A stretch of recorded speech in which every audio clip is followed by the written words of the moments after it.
kitchen appliances from Cucina.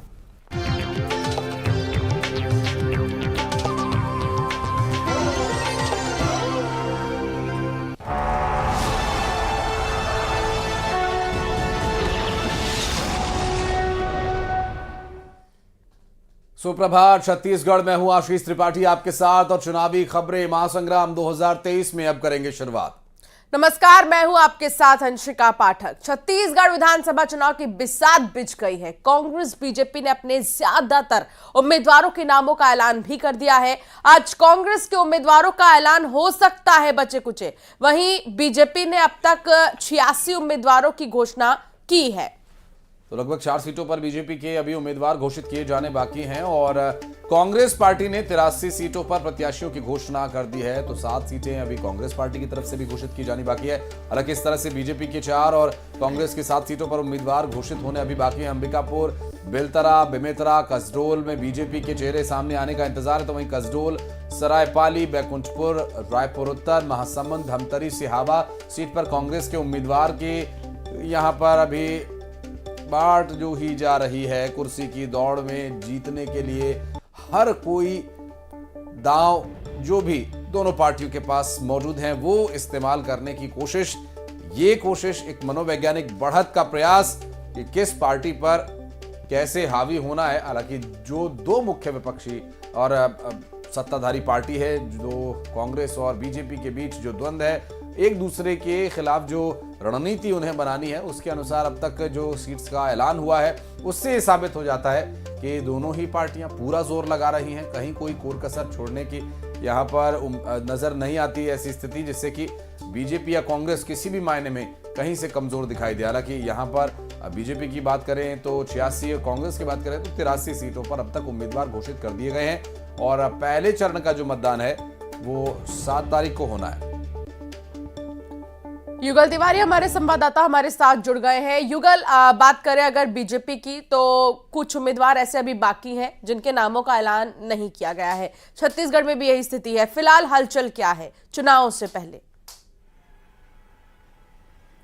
देखिए अंशिका, सूची कभी भी जारी हो सकती है, चाहे कांग्रेस के 7 सीटों का हो या फिर बीजेपी के 4 सीटों का। और अभी हम बात करें तो दोनों दल है, तू डाल और मैं पात की अभी इसी प्रतीक्षा में हर कोई है कि हर कोई चाह रहा है, एक दूसरे दल चाह रहे हैं कि अपने अपने उम्मीदवारों के पत्ते हैं वो खोले, फिर उसके बाद उस हिसाब से जातिगत चाहे समीकरण हो चाहे अन्य समीकरण हो उनको बिठाएंगे। और एक एक सीट का छत्तीसगढ़ में काफी महत्व है।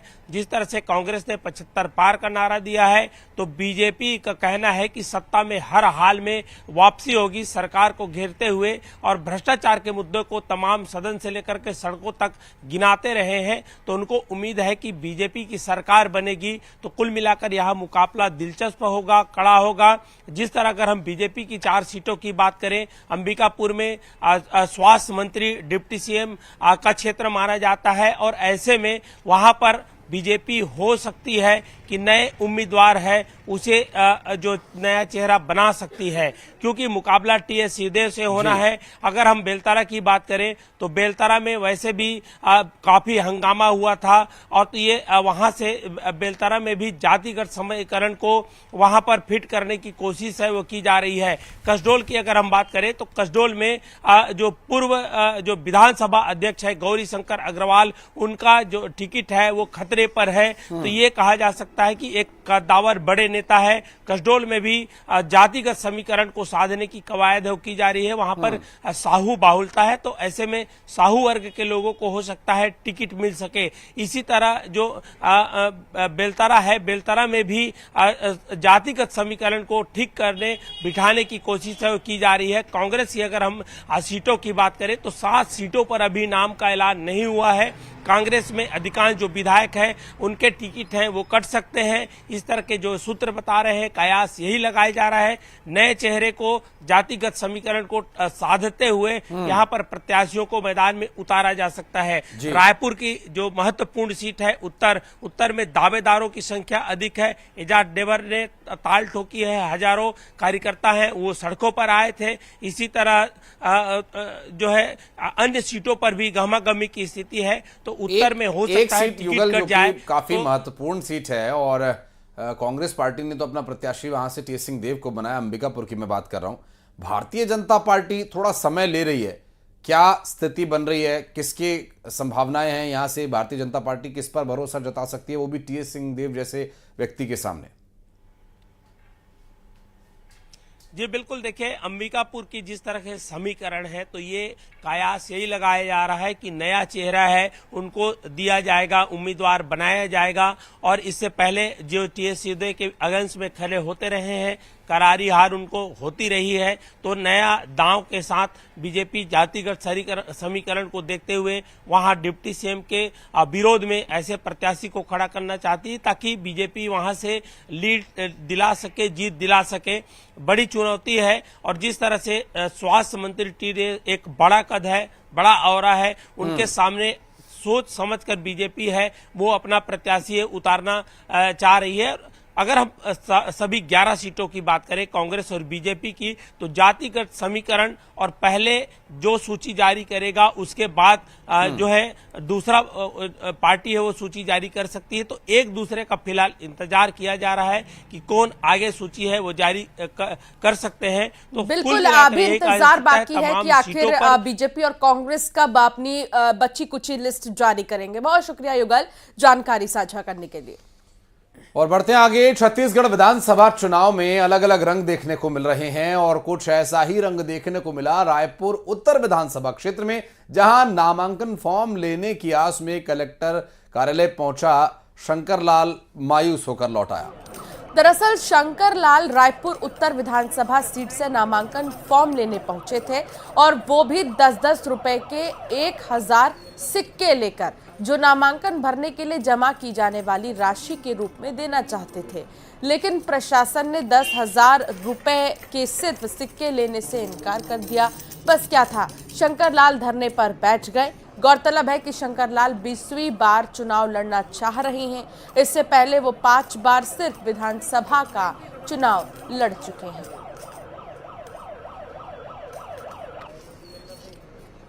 आज से दूसरे चरण को लेकर नामांकन शुरू हो गए हैं और जो निर्दलीय लड़ना चाहते हैं वो अपना नामांकन दाखिल करने के लिए भी आ रहे हैं। और इस बीच कुछ दिलचस्प नजारे भी दिखाई दे रहे हैं। शंकर लाल यहाँ पर आए हुए हैं, कलेक्ट्रेट पहुंचे हुए हैं और आप देखिए कि वो उन्होंने जो 10-10 रुपए के जो सिक्के 10-10 के जो सिक्के जमा किए हुए थे वो 10-10 रुपए के सिक्कों को लेकर यहाँ पर आए हैं। करीबन 1000 सिक्के हैं, चूंकि नामांकन के लिए 10,000 रुपए जो है वो जमा करने पड़ते हैं, तो उसको लेकर यहाँ पर आए हुए हैं। लेकिन उनका नामांकन नहीं, इन सिक्कों को नहीं लिया गया, तो उसके चलते वो यहाँ पर धरने पर बैठे हुए हैं, कलेक्ट्रेट के सामने धरने पर बैठे हुए हैं और सुबह से वो यहाँ पर धरने पर बैठे हुए हैं। उनसे बात करते हैं। आप नामांकन दाखिल करने आए थे? जी मैडम। कहाँ से चुनाव लड़ना चाहते हैं? उत्तर विधानसभा से। कहाँ से लड़ना चाहते हैं? उत्तर विधानसभा 50 से। अच्छा जी। क्या नाम है आपका पूरा? शंकर लाल वरंदानी। क्या करते हैं आप? मैं इलेक्ट्रिशियन हूँ, छोटा सा मैकेनिक हूँ। ये जो सिक्के आपने कहाँ से लाए हैं? 6 महीने से मैं लोगों से, हर व्यापारी से मांग रहा हूँ, तो जो नहीं चल रहे हैं वही मेरे को सिक्के देते जा रहे हैं। अच्छा। और यहाँ पता किया, बोले चलते हैं सिक्के। मैंने चंदा लेके किया इकट्ठा। यहाँ जब इकट्ठा करके आया तो लेने से इनकार किया और मैं निर्जल बिना अन्न त्याग कर यहाँ धरने में बैठा। काफी उत्तर की जो सीट है उसको भी हाई प्रोफाइल माना जाता है। अभी तो कांग्रेस डिसाइड नहीं कर पाई है, बीजेपी ने जरूर अपने प्रत्याशी उतारे हैं। आप कहाँ पर ठहरेंगे आपको लगता है? ये मेरे ठहरने का नहीं, मेरे जनता को जगाना है। नेता अब बनी है, इन नेताओं के पीछे मत दौड़ो। और ये मेरा 20वां चुनाव है। 20वां चुनाव है? 20वां। मतलब 20वीं बार आप विधानसभा के लिए भर रहे हैं? नहीं, 5 लोकसभा, 5 विधानसभा, 5 पार्षद और 3 महापौर का लड़ा। इसके पहले भी सिक्के लेके गए थे क्या? नहीं, सिक्के नहीं लेके गया था। इसके पहले प्याज की माला थी मेरे पास। प्याज की माला थी? हाँ। तो आप ये थोड़ा सा स्टंट के लिए करते हैं क्या कि भाई इस तरह से? ये जनता परेशान है, जनता जगाती है मेरे को और मैं जनता के लिए चुनाव लड़ता हूँ। तो कैसे आप प्रचार प्रसार के लिए कहाँ से पैसे लाएंगे जब चंदे से आप? फिर जनता देगी, देने के लिए बहुत तैयार है। जनता इन पार्टियों से त्रस्त है। पिछली बार कितना वोट मिला था? मैं वोट नहीं गिनता हूँ, फिर वो खर्चा करूँ, वो पैसा देगा नहीं कोई भी। सूचियां निकालो।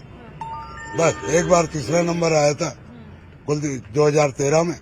कुलदीप जुनेजा जीते थे, उपासने हारे थे।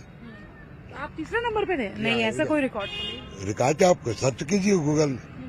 3rd पोजीशन में मैं था, उपासने लड़ रहे थे और कुलदीप लड़ रहे थे। फिलहाल तो अगर हम बात करें तो शाम के जो है वो अभी शाम होने जा रही है, लेकिन अभी तक के उनके सिक्के नहीं लिए गए हैं। देखना यह है कि आगे किस तरह से चीजें होती है, लेकिन इस तरह से अलग अलग दिलचस्प चीजें जो है आने वाले समय में और भी दिखाई देंगी। कैमरा पर्सन इमरान के साथ ममता लांजेवार, न्यूज 18 छत्तीसगढ़, रायपुर।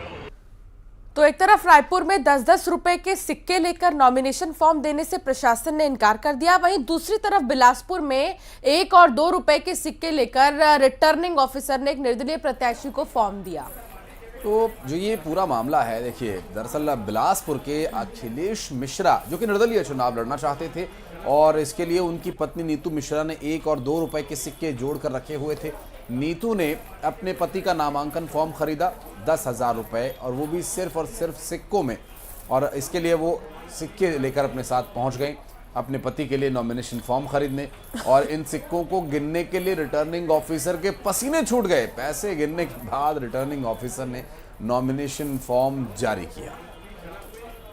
तो हंसिका, चूंकि कानूनी रूप से ये जो पूरा सिक्का है या नोट है, जो भी करेंसी हम यहाँ पर यूज कर रहे हैं, वो कोई लेने से इनकार नहीं कर सकता, लेकिन परिस्थितियों के आधार पर अधिकारी फैसला ले सकते हैं। मेरे पति अनिलेश मिश्रा जी विधायक का प्रत्याशी हैं, वो चुनाव लड़ रहे हैं और हम बिलासपुर से ही हैं। बिलासपुर विधानसभा से चुनाव लड़ेंगे निर्दलीय, और जो मैं पैसे लेकर आए हैं मतलब यहाँ पे वो 1-1 रुपए है और 2 रुपए है, क्योंकि बैंक वाले ले नहीं रहे हैं तो हमें यहीं से ही लगा कि यहाँ पे ले लेंगे चुनाव वाले, तो ले रहे हैं। और अब आपको दिखाते हैं एक और दिलचस्प तस्वीर चुनावी रंग में रंगी हुई। दरअसल तस्वीर जशपुर से सामने आई, जहां पर विधायक विनय भगत का चुनाव प्रचार के दौरान डांस करते हुए वीडियो वायरल हो रहा है। चुनाव प्रचार के दौरान ग्रामीणों के साथ विनय डांस करते नजर आए।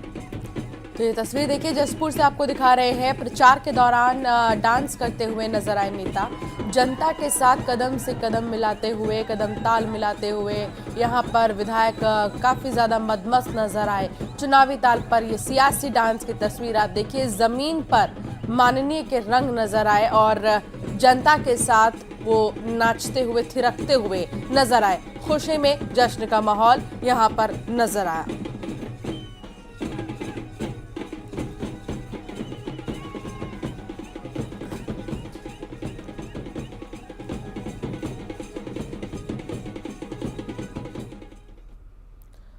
और आपको बता दें कि बिलासपुर से खबर, जहां 4 दिन नामांकन नहीं होंगे। विजयदशमी के मौके पर नामांकन बंद है और 4 दिनों तक नहीं हो पाएंगे नामांकन। 22, 24, 28 और 29 अक्टूबर को नामांकन नहीं होंगे विजयदशमी को देखते हुए। और नामांकन के लिए 5 दिन का वक्त है। 30 अक्टूबर नामांकन की अंतिम तिथि है और 22, 24, 28 और 29 तारीख को आप नॉमिनेशन नहीं कर सकेंगे अगर आप कैंडिडेट हैं। ये जानकारी उन सभी के लिए महत्वपूर्ण है और उन समर्थकों के लिए जिनके नेता चुनाव लड़ रहे हैं, तो आप भी उन्हें रिमाइंड कराते रहिए कि ये 4 दिन नॉमिनेशन का मौका नहीं मिलेगा और 30 तारीख आखिरी तारीख है। ऐसे में बहुत ज़्यादा समय नहीं है और ये जो पूरा फैसला लिया गया है ये नवरात्रि फिर विजयदशमी पर्व को देखते हुए लिया गया है और ऐसे में 4 दिन की छुट्टी रहेगी। 22, 24, 28 और 29 और 30 तारीख को नॉमिनेशन का आखिरी दिन है और अगर आपका नॉमिनेशन का आखिरी दिन में नंबर आता भी है तो आप अपनी तैयारियां पूरी रखें ताकि कोई भी स्क्रूटनी होने पर या कोई भी उसमें बदलाव करना हो या कोई करेक्शन का काम हो तो आप समय से कर सकें। इसके लिए समय से नॉमिनेशन के लिए कलेक्ट्रेट पहुंचे।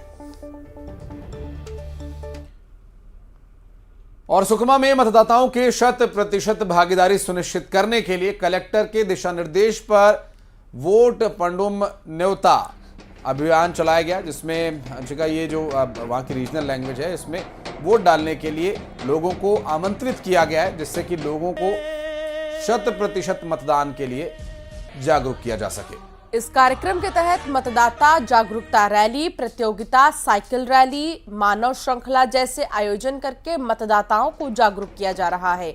इस अभियान के लिए गांव-गांव में शिक्षक के साथ छात्र छात्राओं को तैयार किया गया है, जो गांव-गांव में ढोल बजाकर, तिलक लगाकर और हल्दी चावल देकर मतदाताओं से वोटिंग के लिए अपील करेंगे। अभियान के तहत जिले के लगभग 50,000 से ज्यादा परिवारों को आमंत्रण पत्र भेजकर मतदान के लिए प्रेरित किया जा रहा है। वहाँ का लोकल स्कूल बच्चे और वहाँ का लोकल टीचर्स के माध्यम से सभी जगह में लोकल लेवल का रंगोली का कंपटीशन रैली, मसाल रैली, वो सब का कार्यक्रम किए थे। और अभी पूरा जिले में हम वोट पंडुम न्योता के माध्यम से आमंत्रण कार्ड हम दे रहे हैं। इसमें लगभग 50,000 परिवार को हम आमंत्रण कार्ड देने के लिए प्लान किए हैं। और ये पूरा वहाँ का लोकल शिक्षिका और छात्र छात्राएं घर घर जाके लोगों को इन्वाइट कर रहे हैं कि जो आने वाला चुनाव में मतदान करने के लिए, सो दैट सभी लोग 7 तारीख को मतदान देने के लिए आ जाएं।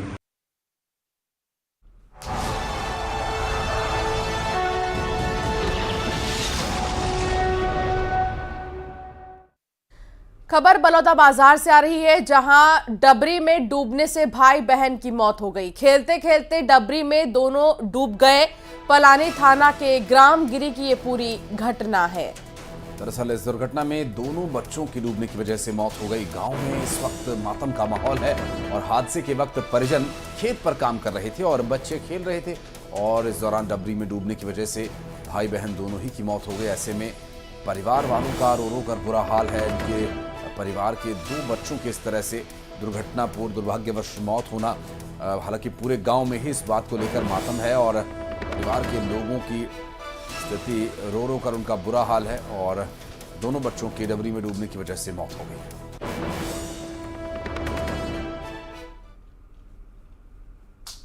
बढ़ते आगे, कोरबा में न्यूज एंकर सलमा हत्याकांड मामले में एक बड़ा अपडेट आया। दरअसल सलमा के कंकाल की डीएनए रिपोर्ट आ गई है। डीएनए रिपोर्ट पुलिस को जो कंकाल मिला था वो सलमा का ही था। जब सर्च के दौरान खोदकर उस कंकाल को निकाला गया था, उसकी डीएनए रिपोर्ट आने के बाद अब यह स्पष्ट हो गया है कि ये सलमा का ही कंकाल है। दरअसल 21 अक्टूबर 2018 को सलमा की हत्या हुई थी। इस मामले में पुलिस ने 3 लोगों को गिरफ्तार भी किया है। अब आगे पूछताछ होगी। हर एंगल से पुलिस मामले की जांच कर रही है। फिलहाल बड़ा अपडेट ये है कि डीएनए रिपोर्ट में इस बात की पुष्टि हो गई है कि ये कंकाल सलमा का ही है। दरअसल ये जो पूरा घटनाक्रम अंशिका सामने आया था और दर्शकों को भी याद होगा, आपको भी याद होगा कि जब ये 3 लोगों की गिरफ्तारी हुई थी, उन्हीं की निशानदेही पर दरअसल यहाँ इसे डेड बॉडी को रिकवर करने के लिए सर्च किया गया था और सर्च के दौरान सड़क के किनारे से यहाँ पर एक गड्ढा खोदकर स्केलेटन यानी नरकंकाल निकाला गया था और वो सलमा का ही निकला। डीएनए रिपोर्ट से ये स्पष्ट हो गया है।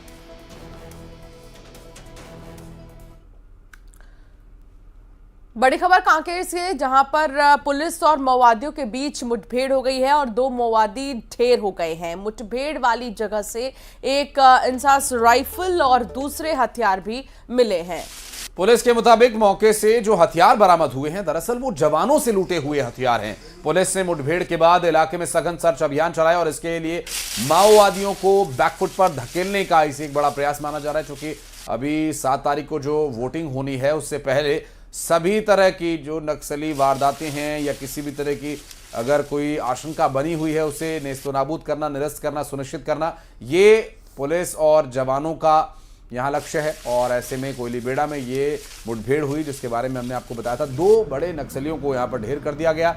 इंसास राइफल, कई अन्य हथियार और यहाँ तक कि जो जवानों से छीन कर लिया, लूट कर लिए हुए हथियार हैं, वो भी इनके पास से बरामद हुए हैं।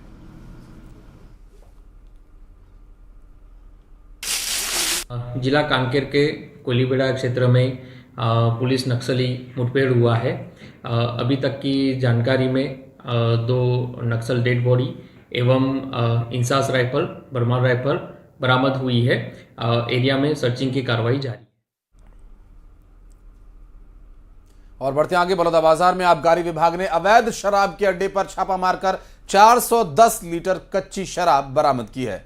साथ ही 5000 किलोग्राम महुआ लहन नष्ट किया है और आबकारी एसआई विपिन पाठक ने टीम के साथ डेरे में घुसकर ये कार्रवाई की है। आबकारी विभाग ने सूचना के आधार पर कार्रवाई करते हुए घाटमाड़वा के भैंसा मुंडा साबरिया डेरा में महानदी के किनारे छापा मारा और भारी मात्रा में अवैध कच्ची महुआ शराब बरामद की।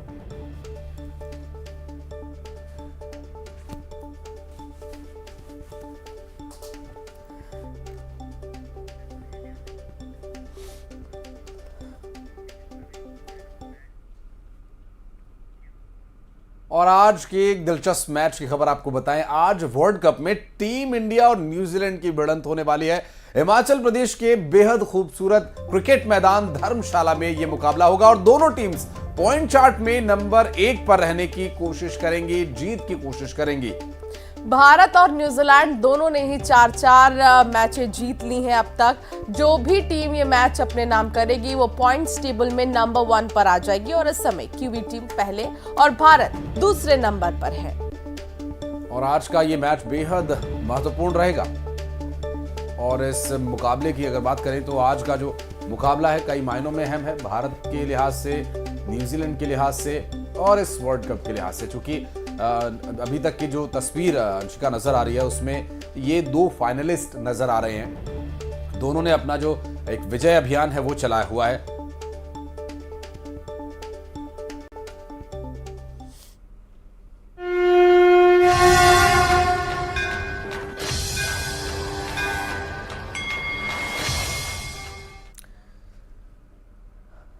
नवरात्र का पवित्र पर्व पूरे उल्लास और विधि विधान से मनाया जा रहा है। आज मां के महागौरी स्वरूप की पूजा हो रही है। अष्टमी को व्रतधारी कन्या पूजन करती हैं।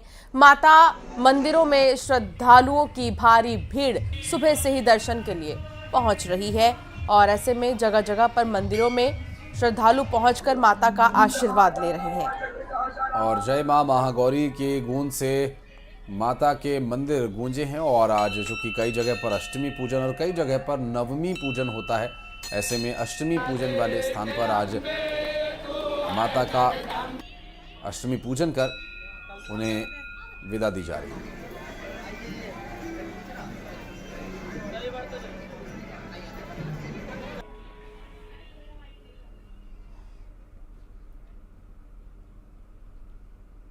और इसी के साथ वक्त हो चला एक